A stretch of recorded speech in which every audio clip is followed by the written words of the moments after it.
Got some bodies back in training today? Yeah, we want to see how Zakawani was. We want to see how David Estrada was. So now, it's how they feel after going through what they did today, and then we'll see what they're going to be able to do on Sunday. How serious is Zakawani's injury? There's an ankle, twisted ankle. Yeah, sprained ankle, whatever. I'm sure there's a more precise medical terminology. I don't know what it is. Randy would have that. Came in a little late. Was Adam included in that update? How's he doing? He trained today. Today was his first full day of training, so we'll see how he's able to come through that as well. So looking back on the Tigres game, I mean, do you feel good about how that played out, or do you feel like the score may have been acceptable, but how it got there maybe not? That's what you mean by played out. I mean, if I'm happy at the end of the day with the score because I didn't think we had a particularly great game necessarily, but we're also playing the best team in Mexico, and it's difficult playing on the road. I mean, look at the Galaxy last night. They escaped with a draw against a team that's middle of the road in the Costa Rican League. So, it's a tough place to go. They're a good team. They're a quality team, and there were times where we probably gave them a little bit too much possession, maybe a little too much respect. But being in front of our home crowd, we have a solvable equation, which is the main thing we wanted to make sure that we did. We wanted to make sure that we learned from our prior experiences, and on the road come away with a result that was going to put us in a position that we can win this thing.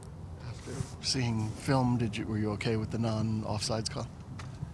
I think it was offsides. I mean, I know what the interpretation is, and I know what the referee's interpretation is going to be, that, the guy who actually scored the goal wasn't offsides, but, the ball's hit directly at the guy who's offside. He's standing 6 yards in front of the goalkeeper, so he's taking the goalkeeper's attention. So to me, that's offsides, or else on free kicks, we should be able to put a guy right on the 6-yard box and let him stand offsides, and the moment the ball's hit, he just walks away. So he should never be offsides, even if the ball's hit straight at him.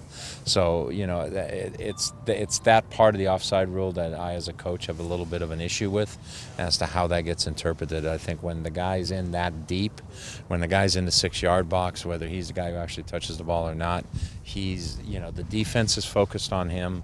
The goalkeeper's focused on him. The defense is pushed out to leave the guy offside. The ball's hit in his direction. And if that's not offsides, then as a defense, you can never push out anymore. Then you might as well say, okay, anybody can stand offsides as long as they don't touch the ball. And then you got to alter how you're going to coach in those situations.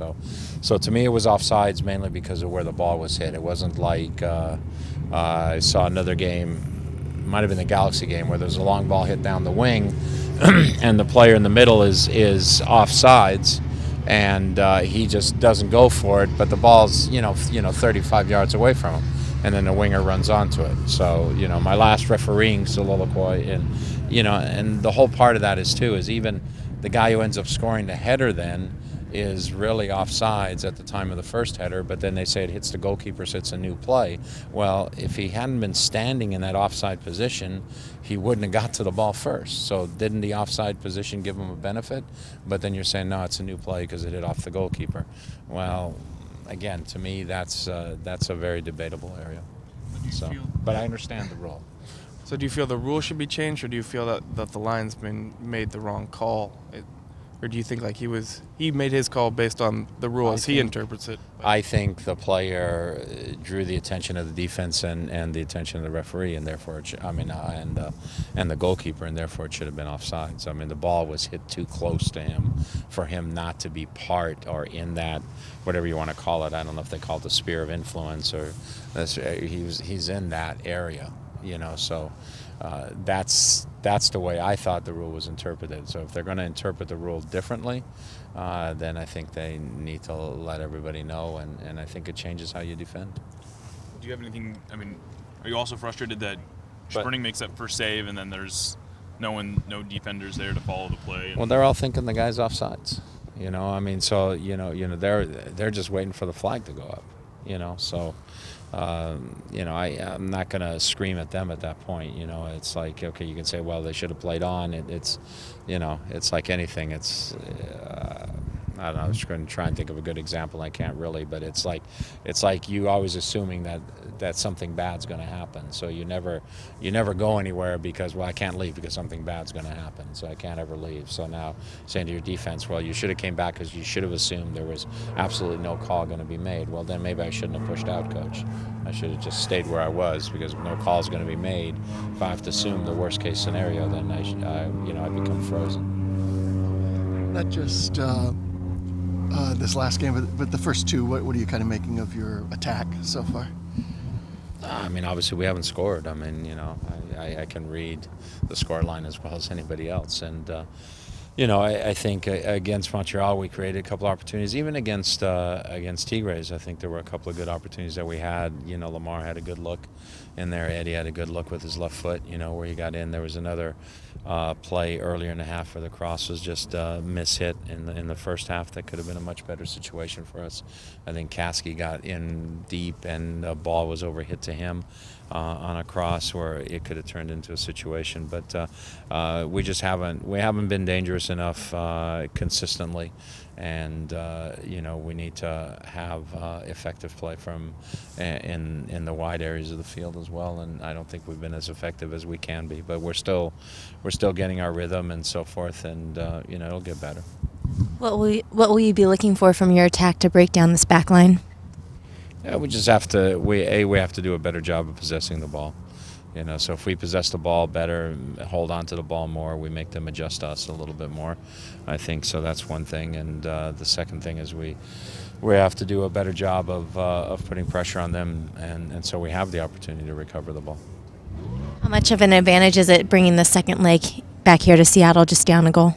Well, obviously it's a great advantage for us, and we hope our fans, turn out in big numbers because we have an opportunity here to advance to the semifinals. And again, like I said, it's a very solvable equation. It's no different than Santos was coming home against us last year when they were a goal down. It's no different than what Santos is facing this year with Houston, where they went a goal down away from home. So it's something that's solvable. We know we can't take any goals, but we just have to work hard and push.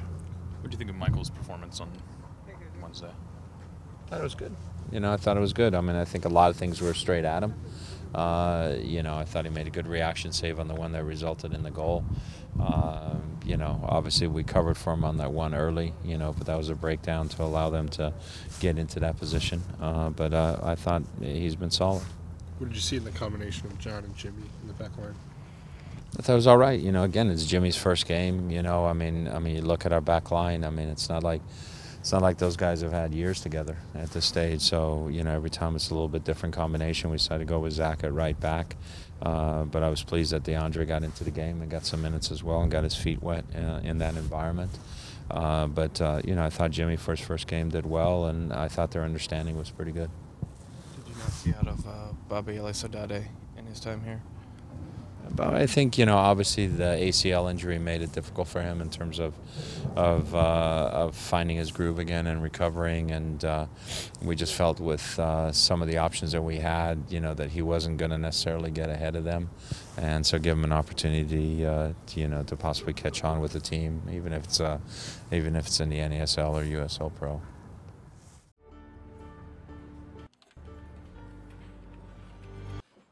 Give your full 90 with the Sounders FC mobile app, featuring live audio, matchday blog, and much more to keep you connected. Download your app at soundersfc.com/mobile.